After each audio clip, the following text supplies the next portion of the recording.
अमरनाथ की जय। अमरनाथ की जय। प्रिय भक्तगण, आज हम बाबा अमरनाथ की कथा का श्रवण करेंगे। अमरनाथ ज्योतिर्लिंग की महिमा का गुणगान करेंगे। परम शिव द्वारा दिए गए वरदान के अनुसार इस कथा को श्रद्धापूर्वक पढ़ने या सुनने वाला व्यक्ति शिवलोक को प्राप्त करता है। मान्यता है कि अमरनाथ गुफा के अंदर इन शिवलिंगों के दर्शन मात्र से मनुष्य को तेज पवित्र तीर्थ के पुण्य के बराबर पुण्य की प्राप्ति होती है। अमरनाथ बाबा व शिव जी जिनके दर्शन के लिए लोग जरूर जाना चाहेंगे। अगर आप यह कहानी सुन रहे हैं तो पूरा सुनिए।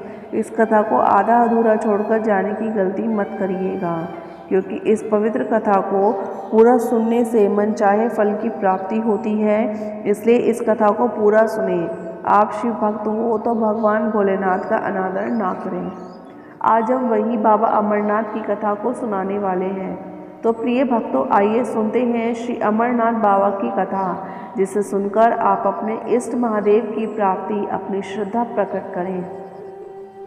उनकी भक्ति है। कुछ क्षणों के लिए अपने मन को समर्पित कर कथा को ध्यान से और पूरा सुने। इस कथा को सुनने मात्र से आपके पाप, उद्वेग, रोग, मोह माया सब खत्म हो जाएंगे। आपके अंदर भक्ति का अपार संचार होगा। तो आइए भक्तों, कथा को प्रारंभ करते हैं। पौराणिक कथाओं के अनुसार अमरनाथ की इस गुफा में भगवान शिव ने माता पार्वती को मोक्ष का मार्ग दिखाया था। इस दौरान भोलेनाथ और माता पार्वती के बीच एक संवाद हुआ था कि युगों पहले जब पार्वती के मन में यह शंका उत्पन्न हुई कि शंकर जी ने अपने गले में मुंडमाला क्यों और कब धारण की, तब शंकर जी ने उत्तर दिया कि हे प्रिय पार्वती, जितनी बार तुम्हारा जन्म हुआ उतनी ही मुंडमाला मैंने धारण की। इस पर माता पार्वती बोली कि मेरा शरीर नाशवान है, मृत्यु को प्राप्त होता है, परंतु आप अमर हैं, इसका कारण बताइए। भगवान शिव ने रहस्यमयी मुस्कान भर कर कहा, यह तो अमर कथा के कारण है। यह सुनकर माता पार्वती के मन में अमृत को प्राप्त करने की इच्छा जागृत हो उठी। देवों के देव महादेव से पूछा कि ऐसा क्या है कि आप अजर अमर हैं, लेकिन मुझे हर जन्म के बाद नए रूप में आकर फिर से वर्षों तपस्या के बाद आकर आपको प्राप्त करना पड़ता है।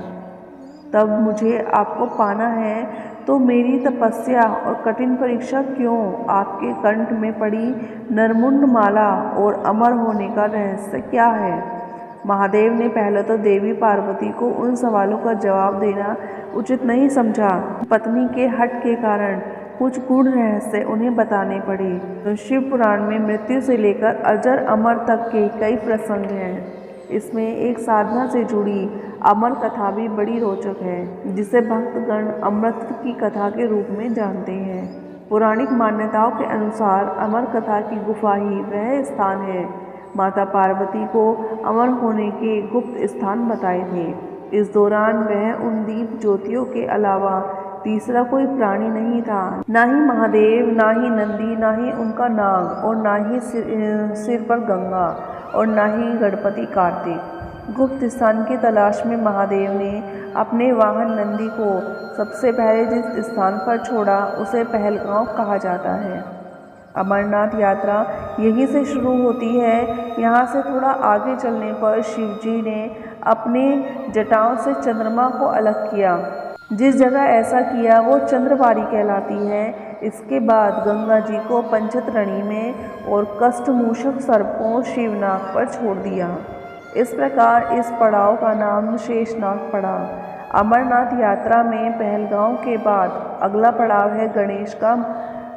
मान्यता है कि इसी स्थान पर महादेव ने पुत्र गणेश को छोड़ा। इस जगह को महागुरागांव पर्वत भी कहते हैं। इसके बाद महादेव ने जहाँ पिस्सू नामक कीड़े को कैद किया वह जगह पिस्सू घाटी है। इस प्रकार महादेव ने अपने पीछे जमदायिनी पांचों तत्वों को स्वयं से अलग किया।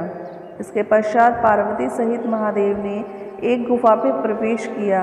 कोई तीसरा प्राणी यानी कि कोई व्यक्ति, पशु या पक्षी गुफा के अंदर उस कथा को ना सुन सके, इसलिए उन्होंने चारों ओर अग्नि प्रज्वलित कर दी। फिर महादेव ने अपने डमरू से शंखनाद किया और चारों तरफ से पशु पक्षी उस जगह से चले गए। फिर महादेव ने जीवन के गूढ़ रहस्य की कथा शुरू कर दी। कथा सुनते सुनते देवी पार्वती को नींद आ गई और सो गई। महादेव को यह पता भी नहीं चला, वह सुनाते रहे। यह कथा इस समय सफ़ेद दो कबूतर सुन रहे थे और बीच बीच में गूगू की आवाज़ निकाल रहे थे। महादेव को लगा कि पार्वती मुझे सुन रही है और बीच बीच में हुंकार भर रही है, क्योंकि वैसे भी भोलेनाथ अपने मन में मग्न थे, तो सुनाने के अलावा ध्यान कबूतरों पर नहीं गया। दोनों कबूतर सुनते रहे।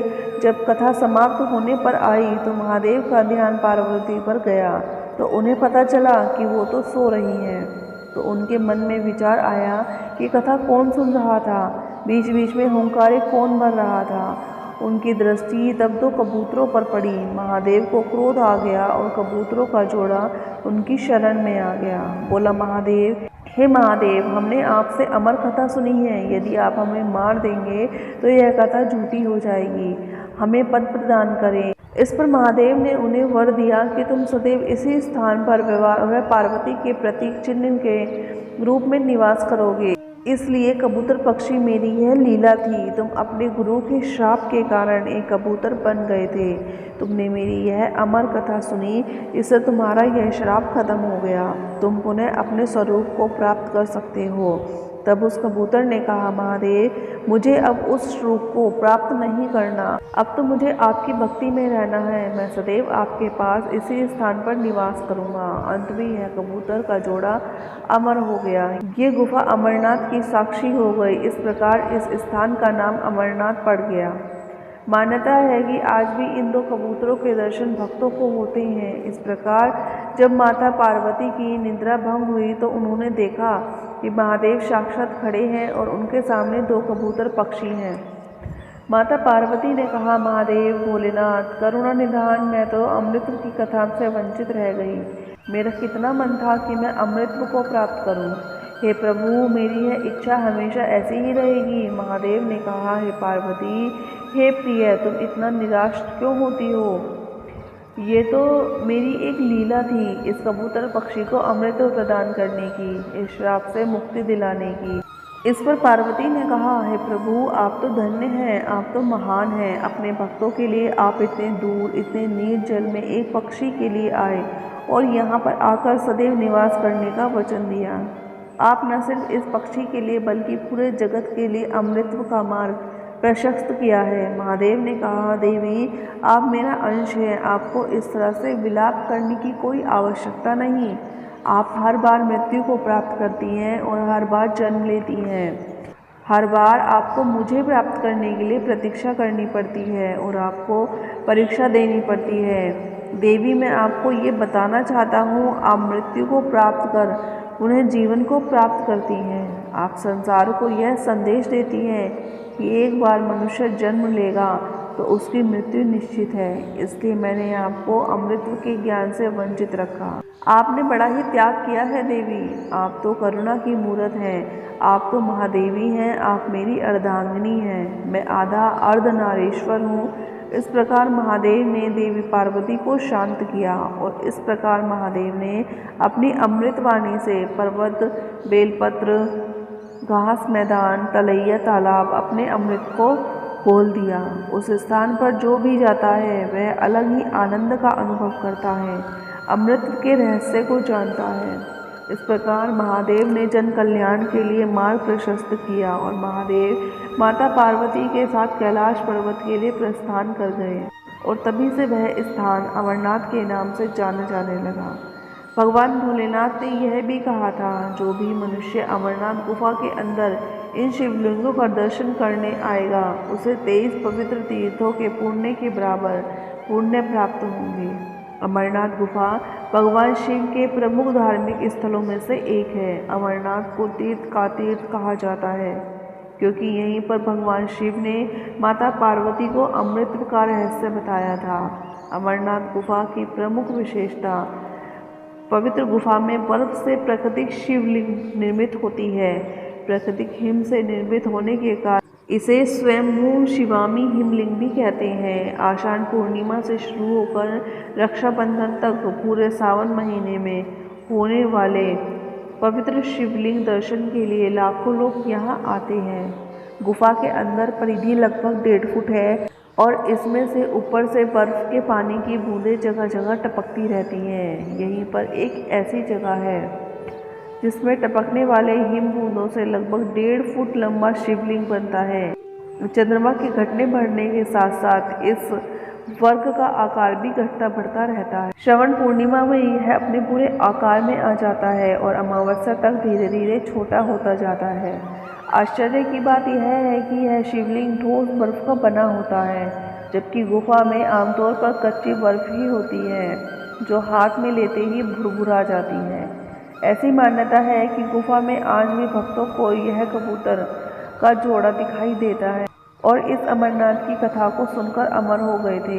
जिन भक्तों को इन कबूतर का जोड़ा दिखाई देता है, मानो उन भक्तों को शिव पार्वती अपना दर्शन प्रदान करते हैं। आश्चर्य की बात तो होगी ही ना। कबूतर आज भी ठंडे और निर्जन जगह पर कैसे निवास करते होंगे। जहाँ कोई पशु पक्षी नहीं रहते, वहाँ ये दोनों कबूतर रहते हैं। पौराणिक कथाओं के अनुसार भगवान शिव नहीं चाहते थे कि कोई प्राणी इस गूढ़ रहस्य को जाने, वरना पृथ्वी का संतुलन बिगड़ जाएगा। कथा सुनने के लिए भोलेनाथ ने एक स्थान का चुनाव किया। तो प्रिय भक्तों, यह थी बाबा अमरनाथ की अमर कथा। आइए अब सुनते हैं बाबा अमरनाथ से जुड़ी एक कथा, जिसे सुनने के बाद आपको पूर्ण लाभ प्राप्त हो सके। चित्रभानु नामक शिकारी की मोक्ष की कथा शिव पुराण में मिलती है। चित्रभानु अपने परिवार को पालने के लिए, शिकार करने के लिए एक जंगल में जाता है और बेल के वृक्ष पर चढ़कर तीर कमान से निशाना साधकर शिकार का इंतजार करता है। कुछ देर के पश्चात एक हिरण पर निशाना साधते हैं तो वह हिरनी कहती है, मैं गर्भवती हूँ, मुझे जाने दो। बच्चों को जन्म देने के बाद मैं स्वयं ही तुम्हारे शिकार हेतु वापस तुम्हारे समक्ष प्रस्तुत हो जाऊंगी। शिकारी को उस पर दया आ गई और वह उसे जाने देता है। इसी दौरान चित्रभानु बेलपत्र तोड़कर नीचे गिरता रहता है और नीचे एक शिवलिंग स्थापित होता है, जिस पर जाने अनजाने में वह बेलपत्र गिरते रहते हैं। इस प्रकार से एक पहर बीत जाता है। थोड़ी देर में एक और हिरनी आती है और वह कहती है कि मैं अपने पति को ढूंढ रही हूँ, जरा उसे ढूंढ ले तो मैं स्वयं शिकार हेतु प्रस्तुत हो जाऊंगी। शिकारी बेलपत्र नीचे गिराता रहता है, तो उसी प्रकार दूसरा पहर भी बीत जाता है। इसी प्रकार तीसरी हिरनी बच्चों सहित दिखाई दी तो हिरनी बोली, बच्चों को उसके पिता के पास छोड़कर मैं स्वयं शिकार के लिए प्रस्तुत हो जाऊंगी। चित्रभानु ने उसे भी छोड़ दिया और बेलपत्र गिराता रहा। सारा दिन भूखा प्यासा रहा और सारी रात जागता रहा। फिर एक व्याकुल हिरण आया और बोला कि अगर तुमने हिरनी और बच्चों को मार दिया तो मुझे भी मार दो, अगर उन्हें जीवित छोड़ दिया तो मुझे भी छोड़ दो। मैं अपने पूरे परिवार के साथ वापस तुम्हारे शिकार के लिए प्रस्तुत हो जाऊंगा। हिरण ने चित्रभानु को विश्वास दिलाते हुए कहा, अगर मर गया तो हिरणी अपना वचन पूरा नहीं कर पाएगी। अगर तुम मुझे कुछ समय के लिए छोड़ दोगे तो मैं पूरे परिवार सहित तुम्हारे समक्ष शिकार के लिए प्रस्तुत हो जाऊंगा। इस सारे घटनाक्रम से चित्रभानु का हृदय परिवर्तित हो गया। सारी रात जागरण किया। बेलपत्र से 4 पहर की शिवलिंग आराधना हो गई। हिरण परिवार को दान रूपी जीवन दान भी दिया। इस जाने अनजाने कर्म के प्रभाव से शिवजी बहुत प्रसन्न हुए। वह वहीं पर प्रकट हो गए, चित्रभानु को दर्शन दिए। तब वहाँ पर हिरण परिवार भी शिकार हेतु प्रस्तुत हुआ। भगवान शिव के आशीर्वाद से उन सभी को शिवधाम में मोक्ष की प्राप्ति हुई। तो प्रिय भक्तों, यह थी महादेव के सच्चे भक्त की कथा, जिसमें जाने अनजाने में शिवलिंग पर बेलपत्र चढ़ाए और 4 पहर की भक्ति की और भूखा रहा तो महादेव ने उसे शिवलोक की प्राप्ति की और उस हिरण के परिवार को भी शिवलोक प्रदान किया। तो प्रिय भक्तों, इस कथा से हमें यह संदेश जाता है कि महादेव तो भोलेनाथ हैं। गलती से भी आप उनकी भक्ति कर लेते हैं तो वो तो आपके ऊपर अपनी कृपा का भंडार लुटा देते हैं। वो तो महादानी हैं, देवों के देव हैं, महादेव हैं। यदि आप अमरनाथ बाबा के दर्शन नहीं कर पाए तो कोई बात नहीं, चलिए आज मैं आपके घर पर ही कैसे आप अमरनाथ बाबा की आराधना कर सकते हैं और फल प्राप्त कर सकते हैं। सबसे पहले बाबा बर्फानी की पूजा करने के लिए प्रातःकाल स्नान करें और स्वच्छ वस्त्र धारण करें। फिर स्थान पूजा को साफ करें। वहाँ पर बाबा अमरनाथ की पवित्र हिम शिवलिंग की तस्वीर स्थापित करें।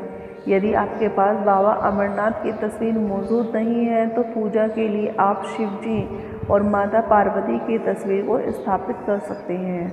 तस्वीर स्थापित करने के बाद बाबा बर्फानी का स्मरण करते हुए फूल, अक्षत, बेलपत्र, चंदन, धूप, दीप, गंध आदि अर्पित करें। साथ ही इसी दौरान शिव पंचरत्न मंत्र ओम नमः शिवाय का जाप करें। फिर घी या कपूर से बाबा अमरनाथ की आरती करें। इसके बाद शिव चालीसा और बाबा अमरनाथ की कथा का पाठ करें। अंत में पूजा समाप्त होने के बाद बाबा अमरनाथ या अमरेश्वर शिवलिंग का ध्यान करें। अपनी मनोकामना उनसे व्यक्त करें। साथ ही अपनी गलतियों के लिए क्षमा याचना करें। ऐसा करने से बाबा बर्फानी की कृपा आप पर सदैव बनी रहेगी और आपकी सभी मनोकामनाएं पूर्ण होगी। प्रेम से बोलिए बाबा बर्फानी की जय, अमरनाथ की जय। इस वीडियो को बोलते समय कोई त्रुटि हो तो क्षमा चाहती हूँ। उम्मीद है आप सभी को ये वीडियो अच्छी लगी होगी। अगर आप शिव के सच्चे भक्त हो तो चैनल को सब्सक्राइब करें और वीडियो को लाइक करके कमेंट में हर हर महादेव जरूर लिखिएगा। ओम नमः शिवाय।